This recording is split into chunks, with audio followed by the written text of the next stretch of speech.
Assalamualaikum warahmatullahi wabarakatuh. Halo sahabat pembelajar Bimba AIUEO, program beasiswa mandiri. Apa kabar semuanya? Tetap semangat dan terus belajar. Di video kelima kali ini kita akan membahas tentang bermain sambil belajar dan metode Bimba. Apa yang sahabat pahami tentang bermain sambil belajar, dan jelaskan metode Bimba. Jelaskan secara rinci, yaitu apa, siapa, kapan, bagaimana, di mana. Kita akan membahas bermain sambil belajar terlebih dahulu. Bermain adalah kegiatan yang dilakukan apapun yang menyenangkan tanpa menghiraukan masa yang akan datang. Bermain sambil belajar adalah kegiatan yang dilakukan sepenuhnya bermain. Bermain apa? Bermain yang konstruktif, bertahap, bermain yang edukatif, yang ada kurikulumnya. Bermain di Bimba dapat menggunakan lagu-lagu Bimba, bahasa Bimba, dan modul Bimba. Lagu Bimba adalah lagu yang wajib diperdengarkan untuk mendengarkan kata-kata sederhana. Bahasa Bimba adalah bahasa-bahasa yang digunakan pada waktu bermain sambil belajar di Bimba.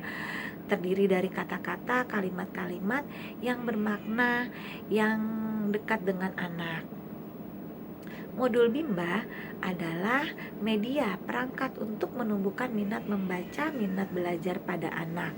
Modul Bimba dibuat secara sistematis, bertahap, mudah dipahami, dekat dengan anak, menarik, dan mudah dimainkan oleh anak. Kegiatan bermain sambil belajar dapat kita lakukan dengan langkah-langkah. Yang pertama, pastikan kegiatan bermain sambil belajar suasananya aman, nyaman, di mana anak merasa dilindungi, aman, dan anak senang. Yang kedua, mengembangkan minat baca dan minat baca anak dengan menyenangkan dengan kegiatan fun learning umum. Yang ketiga, mengembangkan minat membaca dan minat belajar anak dengan 100% menyenangkan, yaitu kegiatan fun learning ala Bimba. Yang keempat, kita mengevaluasi, yaitu tujuan utama, apa proses tujuan penerapannya, apakah sudah sesuai.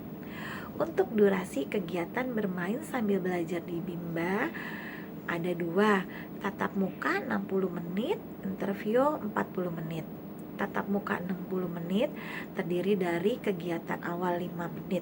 Kegiatan awal ini berdoa awal, pembukaan awal, bernyanyi, berdialog, bercerita, berdongeng.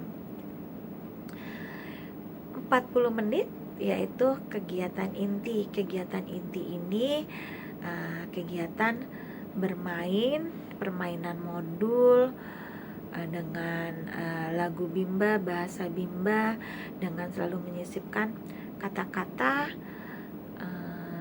tanya, dan mengarahkan, membimbing anak untuk bermain modul permainan sesuai dengan kemauan dan kemampuan anak. 5 menit terakhir yaitu kita bisa mengevaluasi dan doa penutup. Untuk 10 menitnya ini kita lakukan untuk persiapan proses kelas berikutnya. Untuk interview 40 menit, 30 menit ini dilakukan secara bersama-sama, 10 menitnya ini dilakukan privat. Nah, 30 menit ini 5 menitnya kegiatan awal, 20 menitnya kegiatan inti, 5 menitnya kegiatan akhir, 10 menitnya kegiatan privat. Nah, untuk kegiatan privat ini kita dapat lakukan itu untuk membimbing, mengarahkan anak agar mampu dan menjadi terampil. Kita juga dapat membimbing menggunakan modul-modul baru, dan kita dapat mengevaluasinya juga agar anak semakin mampu dan akhirnya anak terampil. Nah, tadi kegiatan-kegiatan durasi di interview. Nah, setelah anak menyukai permainan modul, anak mau mengulang. Nah, setelah bermain, biasanya permainan modul tadi kita taruh, kita letakkan di kotak permainan kata. Anak bisa membawanya di mana saja dan bisa bermain di mana saja maupun di rumah. Kalau anak mau mengulang, kita pun bisa ngasih permainan rumah yang dapat dimainkan di rumah. Untuk mengasihnya, untuk memberikannya, kita biasanya menanyakan dulu kepada orang tua apakah anak mau bermain di rumah, dan memberikannya pun tidak usah banyak-banyak, sesuai dengan kemampuan anak. Tentunya modul yang diberikan pun sudah mampu dan sudah terampil. Nah, teman-teman, tadi pembahasan tentang bermain sambil belajar. Kita akan membahas tentang metode Bimba. Metode Bimba terdiri dari 3: fun learning, 100% menyenangkan, small step system, secara bertahap, individual system, yaitu subjek itu kepada anak. Kita bahas yang pertama, fun learning. Fun learning adalah proses 100% harus menyenangkan untuk anak. Di sini tujuan fun learning adalah untuk menumbuhkan minat membaca dan minat belajar pada anak secara intrinsik. Siapa yang harus fun learning? Yaitu adalah yang harus fun learning anak-anak. Kita sebagai orang dewasa diwajibkan untuk belajar. Siapa yang menciptakan fun learning? Yang menciptakan fun learning adalah kita sebagai orang dewasa, yaitu motivator dan relawan Bimba AIUEO. Kapan dapat dilakukannya fun learning? Dilakukannya fun learning setiap saat, kapanpun dan dimanapun. Nah, siapa yang mengawasi fun learning? Yang mengawasi fun learning adalah kepala unit. Indikator fun learning sudah tercapai, kita dapat melihat afeksi dan ekspresi anak. Apakah anak senang, tertarik, antusias, mau mengulang, senang bermain di dalam kelas. Nah, itu tandanya anak indikator fun learning sudah tercapai. Untuk kegiatan-kegiatan fun learning dapat kita lakukan dengan cara bernyanyi, berdialog, bercerita, berdongeng, permainan dengan menggunakan modul. Kalau berdongeng, bercerita, itu kita harus caranya kita harus sudah tahu, kita pilih topik yang sudah kita kuasai. Setelah itu kita harus memastikan anak untuk interaktif, kita harus ceria, anak-anak harus senang, dan jangan lupa kita selalu mengevaluasi, motivasi, dan memberikan reward. Kalau untuk cara bermain modul Bimba, yaitu yang pertama kita harus mengetahui kemampuan anak dan kesukaan anak. Yang kedua, kita harus buat anak tertarik dalam permainan modul. Yang ketiga, kita harus membimbing, mengarahkan sesuai dengan kemampuan dan kemauan anak. Yang keempat, kita selalu mengevaluasi apakah anak sudah senang, tertarik gitu ya. Dan kita selalu memotivasi dan memberikan reward kepada anak. Tahap yang kedua yaitu small step system, secara bertahap, yaitu proses yang dilakukan secara bertahap dengan melihat afeksi, kemampuan dan kemauan anak. Tujuannya agar kegiatan bermain sambil belajar menjadi menyenangkan, 100% fun learning. Bagaimana caranya? Nah, caranya kita harus melihat afeksi anak, kenali karakter anak, kita harus tahu kemampuannya, kita harus melakukan pendekatan kepada anak, kita harus satu langkah di depan dari anak agar kita mendapat mencari solusinya. Yang ketiga adalah metode individual system, yaitu proses pembelajarannya proses pembelajarannya terpusat pada anak. Anak dijadikan sebagai subjek belajar.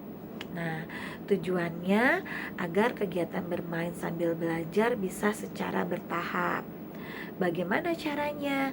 Nah, kita harus memasuki dunia anak, kita harus mengetahui karakter anak, kita harus mengetahui kesukaan anak.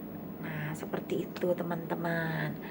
Nah, kalau di Bimba kita berfokusnya itu pada proses bukan hasil.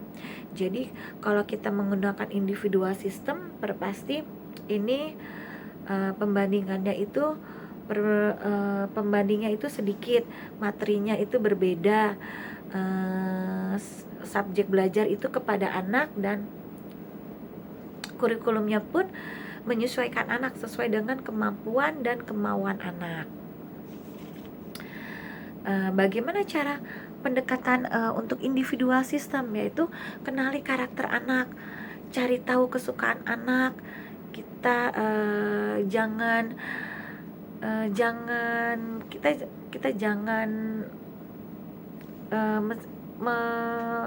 memberikan sifat-sifat sensitif kepada anak.